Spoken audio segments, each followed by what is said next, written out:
Assalamualaikum warahmatullahi wabarakatuh. Bagaimana kabarnya anak? Mudah-mudahan pada hari ini kita diberikan Allah Subhanahu wa taala berupa kesehatan sehingga pada saat ini kita bisa melaksanakan pembelajaran ini dengan baik dan penuh dengan manfaat dan keberkahan. Anak-anak, pada kesempatan hari ini Pak Farid nanti akan menjelaskan materi tentang masa reformasi, yakni khususnya lahirnya gerakan reformasi dan perkembangan politik. Baik, kita langsung saja bisa membahas terkait dengan lahirnya gerakan reformasi anak-anak. Lahirnya gerakan reformasi ini ditandai dengan mundurnya Presiden Soeharto pada tanggal 21 Mei 1998 dan digantikan oleh wakilnya yaitu Presiden B.J. Habibie. Banyak peristiwa-peristiwa yang mengakibatkan Presiden Soeharto menaruh jabatannya kepada Presiden B.J. Habibie. Yang pertama adalah karena memang kita lihat dari segi positif di masa Orde Baru. Masa Orde Baru ini adalah masa di mana masa ekonominya luar biasa bagus. Namun di sisi negatifnya adalah satu, terjadinya kesenjangan pemerataan ekonomi yang ada di Orde Baru itu, seperti halnya Kalimantan, Papua ini terkait dengan kesenjangan perekonomian sangat kelihatan.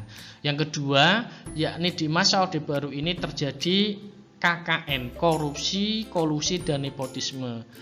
Korupsi yang melanda pada waktu Orde Baru ini sangat luar biasa sekali, hanya saja memang untuk taraf korupsi ini memang dilakukan oleh para pejabat-pejabat tinggi. Sedangkan yang kedua adalah kolusi. Kolusi ini adalah pemuktafatan atau proses di mana masyarakat atau pejabat-pejabat itu justru malah melawan hukum, ya, melawan hukum untuk kepentingannya.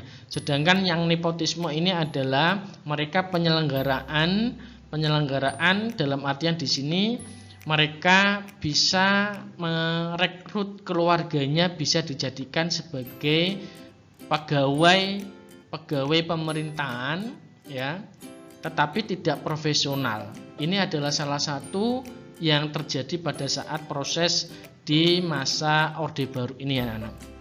Maka di sanalah berbagai masalah-masalah, khususnya juga di tahun 1997 terdapat krisis moneter, yakni krisis keuangan yang melanda di suatu negara, khususnya yakni di negara kita, negara Indonesia.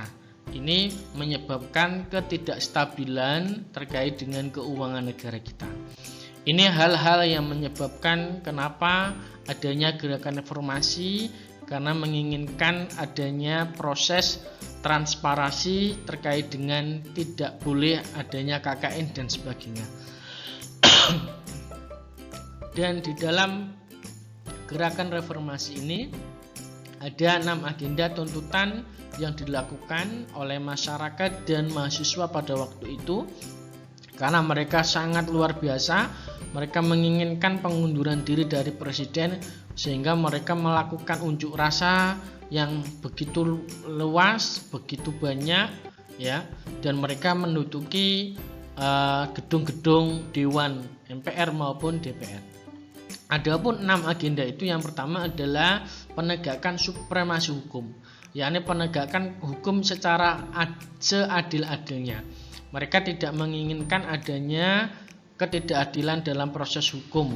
Tidak hanya ketika memang salah ya harus ditindak hukum, walaupun yang salah ini adalah para pejabat.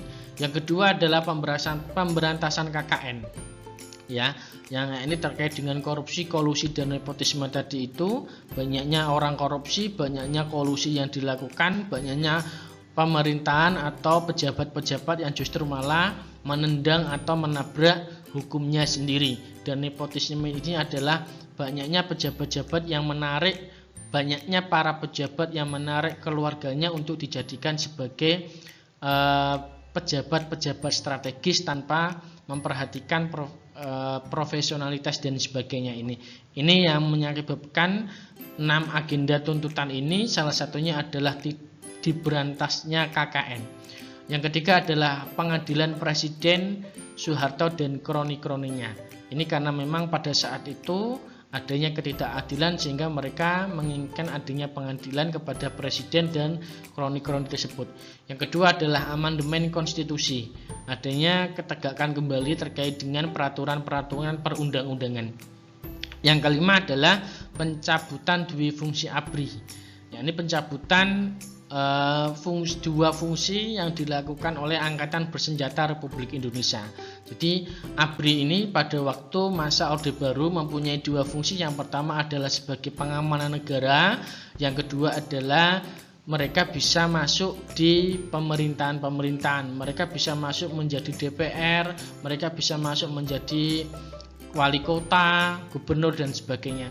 Tetapi pada masa tuntutan di gerakan reformasi ini mereka menginginkan adanya pencabutan, yakni ABRI diharuskan hanya satu fungsi saja, yakni sebagai pengamanan negara. Dan ABRI pada waktu masa reformasi ini berganti nama menjadi Tentara Nasional Indonesia. Yang dulunya juga kepolisian, polisi ini juga masuk di wilayah ABRI, bergabung di ABRI, tetapi di masa reformasi ini polisi atau kepolisian ini memisahkan diri menjadi Kepolisian Negara Republik Indonesia. Kemudian ABRI ini menjadi satu hanya saja, yakni Tentara Nasional Indonesia. Fungsinya hanya satu, yakni mengamankan negara kesatuan Republik Indonesia. Yang keenam adalah pemberian otonomi daerah. Kita tahu bahwa kita lihat di masa gerakan reformasi ini menginginkan adanya otonomi daerah, karena di masa Orde Baru terkait dengan keputusan-keputusan ini hanya terpusat di masa di pemerintahan pusat, anak-anak ya. Ini perlu diketahui. Maka ada 6 gerakan ini yang mengakibatkan menginginkan perubahan-perubahan di masyarakat. Dan kenapa lahirnya gerakan reformasi ini? Karena memang pada masa Orde Baru ini pun juga terkenal kepemerintahannya bertindak secara otoriter, secara tegas, secara keras. Ini yang menyebabkan dan sehingga adanya 6 agenda tuntutan gerakan reformasi yang diberlakukan, yang diinginkan oleh masyarakat dan diinginkan juga oleh para mahasiswa pada saat itu. Terkait dengan perkembangan politik pada masa reformasi, kita tahu bahwa ketika sudah ada tuntutan yang dilakukan terkait dengan masa reformasi ini, maka jelas ada proses perkembangan politik yang berbeda pada waktu itu. Yang pertama adalah penetapan undang-undang multipartai melalui Undang-Undang Nomor 2 Tahun 1999. Kita tahu bahwa pada Orde Baru ini hanya ada 3 partai yang bisa menyelenggarakan pemilu, tapi pada waktu masa reformasi ini ada penetapan bahwa banyaknya partai itu boleh. Maka kita lihat di masa reformasi ini pemilihan presiden dipilih oleh masyarakat Indonesia, sehingga pemilu ini bisa dilakukan. Pemilu tahun 2004 rakyat memilih presiden dan wakil presiden Indonesia secara langsung. Ini dilakukan bahkan sampai pada tahun 2014 kemarin. Ini pun juga menggunakan sistem pemilu. Sistem pemilu ini adalah sistem yang secara langsung dipilih oleh masyarakat. Ini adalah masa reformasi, khususnya perkembangan politik. Dan Pak Farid sampaikan lagi adanya penghapusan dwi fungsi ABRI, yang dulunya ABRI sekarang menjadi Tentara Nasional Indonesia, dan ada lagi yakni kepolisian. Mereka sebagai pengamanan, mereka tidak boleh merangkap di struktur pemerintahan. Ini anak-anak, sehingga proses masa reformasi mulai lahirnya dan proses adanya perkembangan politik ini harus kita pahami, dan anak-anak bisa lebih memperkaya pengetahuannya lagi melalui buku paket IPS. Demikian yang perlu Pak Farid sampaikan. Nanti ada tugas IPS yang akan Pak Farid share nanti di GC dan bisa dikerjakan sesuai dengan waktu yang sudah ditentukan. Insya Allah pukul 10 Pak Farid akan meng-share. Demikian, mari kita akhiri. Assalamualaikum warahmatullahi wabarakatuh.